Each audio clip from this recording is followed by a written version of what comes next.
আর এই জন্য বলতে চাই, বেশি বাড়াবাড়ি করা যাবে না।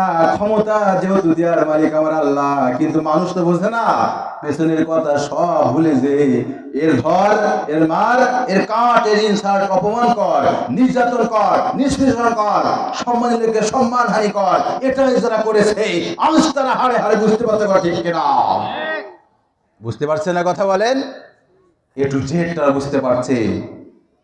ভাইরা আমার নেতা, আমার প্রিয় নেতা আল্লামা দেলোয়ার হোসেন সাঈদী, যা কথাগুলো লোকজন তুতা পাখির মতো কথা বলতো, শুনতো, তার ওয়াজ পর্যন্ত অনেক জায়গায় বাজাতে দেওয়া হয়নি।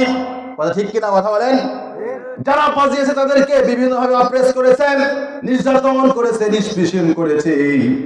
আমার নেতা যে কথাগুলো বলে গিয়েছে সেই কথাগুলো সত্য হয়েছে কিনা? সত্য হয়েছে কিনা কথা বলেন? যে ওই দিল্লির দাদা বাবুকার যখন ক্ষমতা চলে যাবে, তখন আর এই দেশে জায়গা হবে না, ওই ইন্ডিয়ায় যে পড়তে হবে, ওই পড়ে সেখানে পড়েছে কিনা কথা বলেন?